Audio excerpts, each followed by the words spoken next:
अस्सलामुअलैकुम वरहमतुल्लाहि वबरकातुहू। दोस्तों, उम्मीद है आप सब खैरियत से होंगे। आज की वीडियो में एक नया स्कॉलरशिप लेके आ रहा हूँ। ये आपको नज़र आ रहा है, एडीबी एशियन डेवलपमेंट बैंक का स्कॉलरशिप है, जापान स्कॉलरशिप प्रोग्राम है।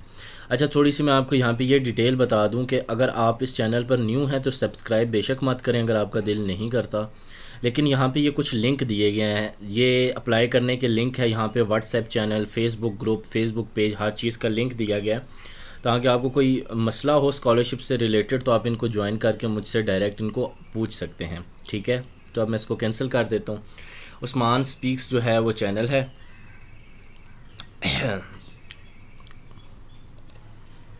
तो यहाँ पे अब ये मैंने एक ब्रोशर ओपन किया हुआ है स्कॉलरशिप का। अब ये मैंने ढूंढा कहाँ से है, वेबसाइट ऑफिशियल क्या है, कहाँ कहाँ से इंफॉर्मेशन मिलेगी, वो सारी चीज़ें मैं आपको साथ बताता जाऊँगा। लेकिन पहले मैं मेन फोकस करूँगा स्कॉलरशिप की डिटेल के बारे में। ठीक है, और ये ऑफिशियल है, ये 50 ईयर्स ऑफ एडीबी, यही एक ऑफिशियल डॉक्यूमेंट है जहाँ से आपको स्कॉलरशिप की डिटेल पता चल जाएगी। मैं इसको थोड़ा सा जूम कर लेता हूँ। एशियन एडीबी का मतलब होता है Asian Development Bank, Japan scholarship programme है, shaping Asia's future through quality education. अब आप यहाँ पे सोच रहे होंगे कि भाई पाकिस्तान एलिजिबल है या नहीं, तो पाकिस्तान, इंडिया, बांग्लादेश, अफ़गानिस्तान, ये सारी कंट्रीज़ एलिजिबल हैं। 1998 से 88 से ये काम शुरू उन्होंने किया हुआ है। अब 10 कंट्रीज़ जो हैं एशिया की, उनमें ये स्कॉलरशिप है। मैं अगर आपको थोड़ा सा ये डिटेल बता दूं कि ये जो स्कॉलरशिप है ये 10 कंट्रीज़ के अंदर मुख्तलिफ एजुकेशनल इंस्टीट्यूशन के अंदर दिया जाता है। जैसे मैं अगर एग्जांपल दूं, पाकिस्तान के अंदर एक यूनिवर्सिटी है जहाँ पे पाकिस्तानी ख़ुद भी वहाँ की फ़ीस को अफोर्ड नहीं कर सकते। उससे पाकिस्तान का यूरोप बोला जाता है। उसके इतनी मतलब मॉडर्न किस्म का वहाँ का उस यूनिवर्सिटी का लाइफस्टाइल है। तो आपको पता होना चाहिए कि मैं किसकी बात कर रहा हूँ। मैं लम्स की बात कर रहा हूँ। लम्स अभी इसका मेरे से abbreviation university of modern sciences, हाँ, यूनिवर्सिटी ऑफ मॉडर्न साइंसेस है, लम्स लाहौर में है ये। अब वो वाली जो है ना यूनिवर्सिटी, लम्स का ये स्कॉलरशिप जो है ना, लम्स के अंदर कुछ प्रोग्रामों को कवर कर रहा है।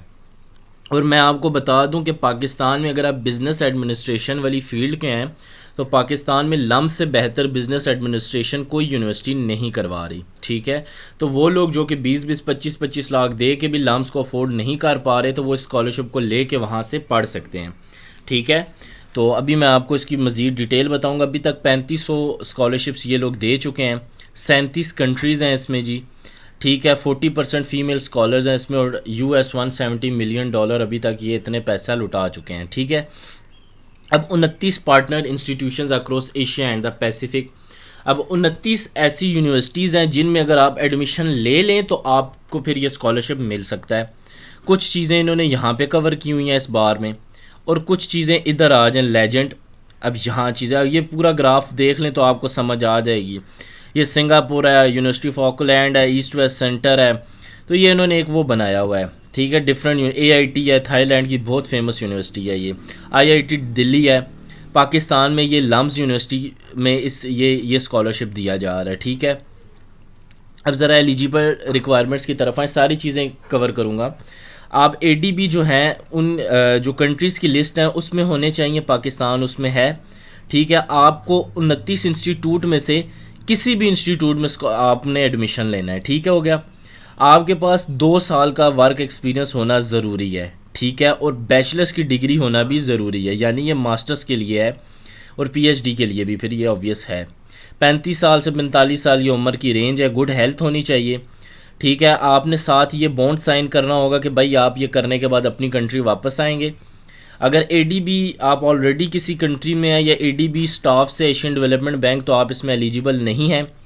ठीक है, आपका कोई भी ताल्लुक ADB से है तो आप उसमें एलिजिबल नहीं है। ठीक है, अगर आप ऑलरेडी MS कर रहे हैं तो आप तब इसमें अप्लाई नहीं कर सकते। अब प्रोसीजर मैं आपको भी नीचे बताऊंगा।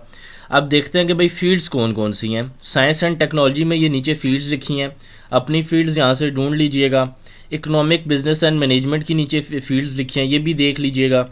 यहाँ से डेवलपमेंट स्टडीज़ भी देख लीजिएगा, और लॉ एंड पब्लिक पॉलिसी ये भी देख लीजिएगा। ठीक है, एशियन डेवलपमेंट बैंक की ये थोड़ी सी हिस्ट्री लिखी है, ये आप पढ़ लीजिएगा, मैं आपको नहीं बताने वाला। प्रोसीजर्स क्या है, application request for information and application.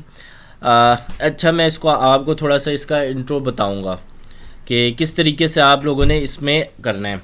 29 universities हैं अब पाकिस्तान में लम्स। अब यूनिवर्सिटीज़ के अंदर ना कुछ प्रोग्राम्स हैं, उन प्रोग्राम्स पे ये स्कॉलरशिप दिया जा रहा है, और जो जो यूनिवर्सिटीज़ प्रोग्राम के अंदर है ना, उस यूनिवर्सिटी के बेस्ट प्रोग्राम को ये स्कॉलरशिप दिया जा रहा है। लम्स का मैनेजमेंट प्रोग्राम बेस्ट है, तो ये स्कॉलरशिप लम्स के उस प्रोग्राम को टारगेट कर रहे हैं।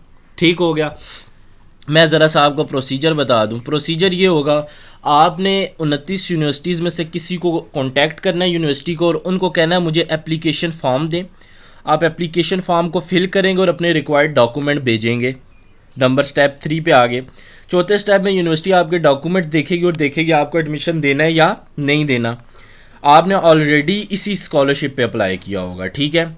अगर तो यूनिवर्सिटी आपको सेलेक्ट कर लेती है तो आपके डॉक्यूमेंट्स एडीबी को भेजे जाएंगे, ठीक है। अब एडीबी जब के पास जाएंगे तो एडीबी आपके रिव्यू करेगा सबमिशन फॉर्म इंस्टीट्यूशन को। इंस्टीट्यूशन ने जो आपकी भेजी है शॉर्ट लिस्ट करके, वो सारे डॉक्यूमेंट्स खुद भी चेक करेगा। फिर आखिर में एडीबी जापान ये दे रहा है स्कॉलरशिप, तो जापान में भेजा जाएगा कि भाई हम इन बच्चों को कर रहे हैं सेलेक्ट। जब सेलेक्ट कर दिया जाएगा स्कॉलर्स को, तो फिर इंस्टीट्यूट को बता दिया जाएगा भाई हमने इसको सेलेक्ट कर लिया, ठीक है। अभी 135 स्कॉलरशिप्स आ रहे हैं, ठीक है। इंस्टीट्यूशन फॉर्म्स आल स्कॉलर सबको बताएगा जिन जिनको स्कॉलरशिप मिल गया, तो ये अप्लाई करने का इसका तरीका है। अब मसला ये आ जाता है, अगर आप पाकिस्तान में आप मैनेजमेंट में नहीं अप्लाई करना चाहते, आप इंजीनियरिंग टेक्नोलॉजी के हैं या किसी और फील्ड के हैं, और यहाँ पाकिस्तान में सिर्फ लम्स ही है जो स्कॉलरशिप की कवरेज में आ रही है, तो मसला नहीं है। जो 29 यूनिवर्सिटीज़ हैं, आप उनमें से किसी यूनिवर्सिटी जो है उसमें जाके उसको अप्लाई कर सकते हैं। आप उन 29 यूनिवर्सिटीज़ में से किसी में भी अप्लाई करें अपने प्रोग्राम का। अब कौन सी यूनिवर्सिटी कौन से प्रोग्राम को टारगेट कर रही है, ये एक स्कॉलरशिप 365 है। मैं ज़रा इधर चला गया हूँ, ठीक है। मैं यहाँ से आपको बता देता हूँ, आप यहाँ से देख लीजिएगा। अब डिसिप्लिन ऑफर्ड होस्ट कंट्रीज़, ये 10 कंट्रीज़ हैं, ठीक है।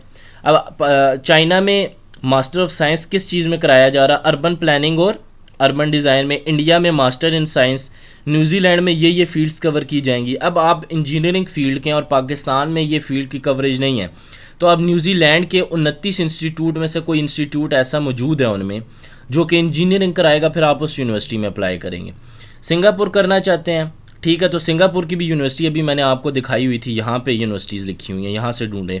सिंगापुर की उस यूनिवर्सिटी में अप्लाई करो और वहाँ जाके प्रोग्राम अपना पब्लिक पॉलिसी सेलेक्ट कर दें, वो एडीबी से रब्ता कर लेगी, ठीक है। अगर आपके पास पाकिस्तान वाला नहीं है, बिजनेस एडमिनिस्ट्रेशन में जाना चाहते और आपकी फील्ड किसी और कंट्री में, तो आप बेशक उस कंट्री में जाके अप्लाई करें, ठीक है। अगर आपको मिल गया तो फिर आप वीज़ा लगा के वहाँ से चले जाइएगा। अब स्कॉलरशिप कवरेज क्या है, ये एलिजिबल कंट्रीज़ हैं।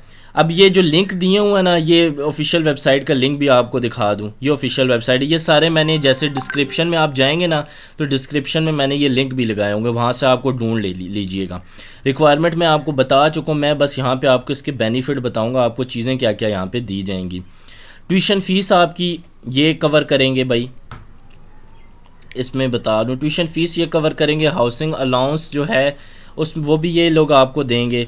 हाउसिंग अलाउंस का जो आपका स्टाइपेंड होगा उसमें काफ़ी चीज़ें ये लोग आपके साथ कवरेज करेंगे।